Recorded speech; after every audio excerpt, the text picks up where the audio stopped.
Yeah, this car's plenty quick. Plenty quick. Ladies and gentlemen, special treat today. We have a 2024 Acura Integra Type S. And this one actually belongs to Fenton's son from the Zygreen YouTube channel. He just bought it 2 weekends ago, and he's given me the honor of actually breaking it in. The first 400 miles, he treated it quite softly and gingerly, and today he says, "Kevin, go send it." And I gladly will oblige. This car in this beautiful blue is gorgeous. Quite angular styling. I think Honda and Acura are styling both this and the Type R in a tasteful way. I think it's aggressive. I think it looks good. One thing that I did find interesting is, of course, they both have the triple exit exhaust, but on the Type S, it might be my imagination, but it feels like it's even larger than on the Type R. And Fenton is actually using this vehicle as both his daily and his track toy, because look, it's so practical. You got this liftback design, you got 4 seats, that nice Acura interior. Ooh. Now, of course, as soon as you get in the driver's seat, it's going to feel familiar because this and the Type R are more similar than different. In terms of interior, we have this honeycomb texture just like on the Type R, slightly different shape. It's more of cross-hatching rather than the actual, hexagons. But it stops right here rather than going all the way across. You're going to have a little bit more luxurious interior with these leather seats. The seats aren't quite as comfortable as in the Type R.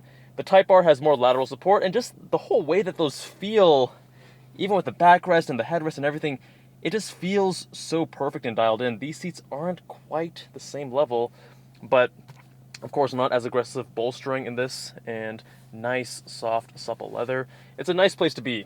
It's definitely a nice place to be. Keep in mind that the hardware of both this car and the Type R are essentially identical. The main difference being that the suspension tuning in this is a little bit softer. So, from some friends, actually Chris from the Topher channel, he feels like the comfort setting in his Type R is equivalent to the Sport Plus setting in the Integra Type S. The other thing to keep in mind is that if you put the Integra into comfort mode, it's going to stay that way, whereas with the Type R, if you start pushing the vehicle, it'll sense that and actually start stiffening up the dampers. This car weighs right around 3,200 pounds. It's about 40 pounds heavier than the Type R. That comes down to 3 things. Number 1, increased sound deadening. Number 2, the ELS Studio sound system, which is a little bit heavier than the Bose system that's found in the Type R, and these seats, which are power adjustable, unlike the Type R. Now, with that being said, let's see how she drives. We're going to put traction control off.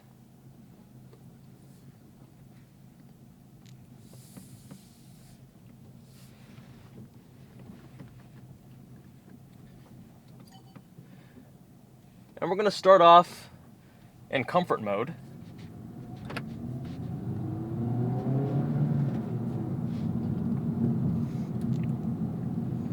And initial impressions is that this feels very familiar, and that's because it's essentially a Type R under the skin. We're still powered by that turbo 4-cylinder, cranking out 320 horsepower, 310 pound-feet of torque. Front-wheel drive, but Honda has worked their engineering magic to make this one of the most capable front-wheel drive vehicles ever made. And in comfort mode, this is way softer than the Type R. Way softer.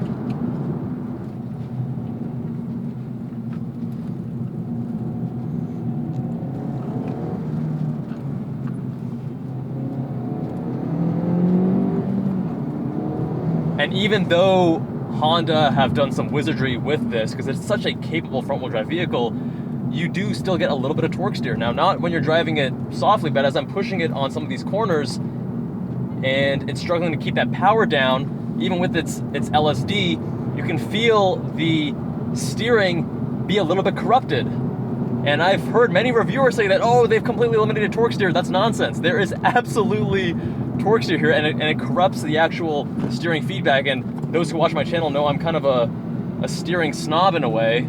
It is such a large part of the driving pleasure to me.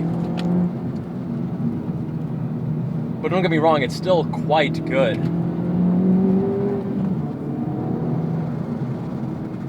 nice, tight and notchy transmission, very positive on engagement. There's no guesswork here. Honda knows how to make a great manual transmission. Is it as good as the Honda S2000 or the NA1 NSX? Absolutely not, but it's of course front wheel drive, front engine, so they're using cables and it's still very good. Oh yeah, the suspension here, they've dialed in these dampers so well. Single compression, no fussing about. Oh yeah, the cornering, baby. We got PS4S rubber, 265 section width all around. It actually surprised me. It was a little bit noisier getting here on the highway than expected, and that probably comes down to the PS4S rubber. Now, comfort we get. How about Sport Plus? Oh, I must have accidentally pressed a button because my how do I go back? There we go. Yeah, having too many buttons on a steering wheel can sometimes cause issues like that.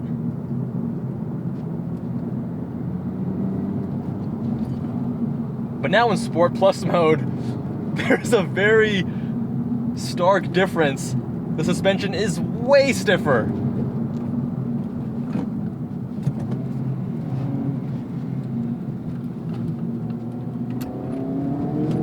Ooh, yeah, definitely some torquester when you're really being aggressive with it.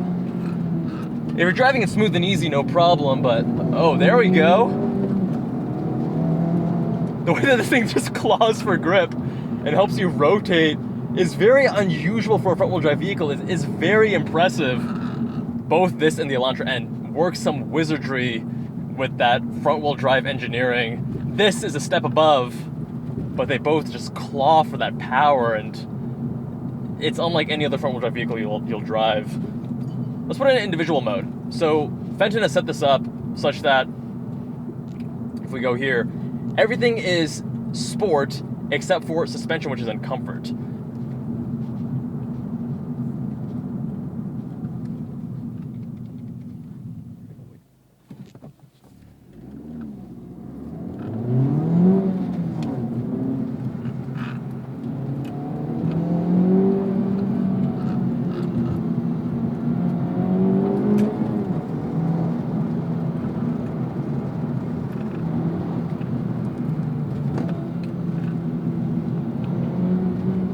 Right. Yeah, this is how it's meant to be. Fenton's a smart man. He set it up properly. He's also disabled the rev match. Oh, yes. The car really surprises you with its cornering ability. Not just how much speed it can effortlessly hold in a corner, but when you put the power down in the front-wheel drive vehicle, it just claws for grip when you don't think it should.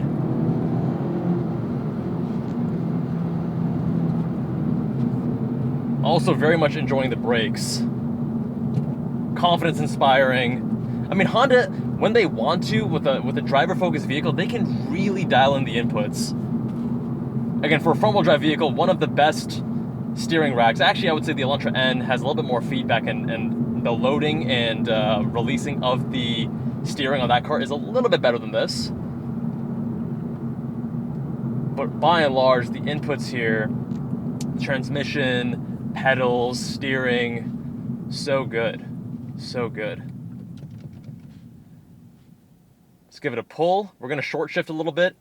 We're going to shift around 6,000 RPM.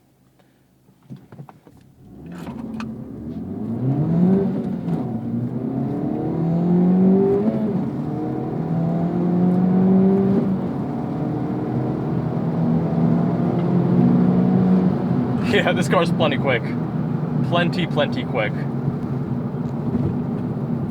When you're pushing it hard, the throttle response feels totally fine and adequate. When you're not pushing it hard, like when I was puttering here on the highway and such and around town, it sometimes feels a little bit laggy and inconsistent because, you know, it's a turbocharged engine, which makes sense. But once you start getting it into the boost, then you don't really have that issue anymore.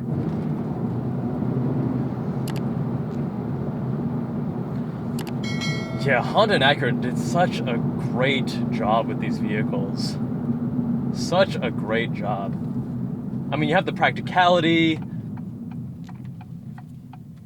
you have the driving experience, the chassis is just so well dialed in, and yet you can still carry your family in the back, use it as a comfortable daily. It's one of those vehicles that really has two personalities.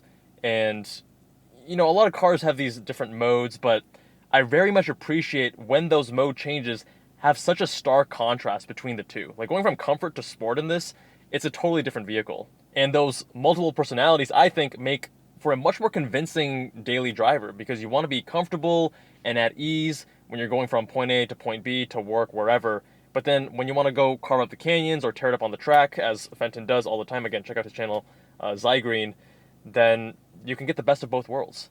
Let me know what you guys think. Would you choose the Integra Type S or the Civic Type R? Leave a comment down below. Check out my Civic Type R reviews both on Canyon and on track. Much love, my friends, and I'll see you all there.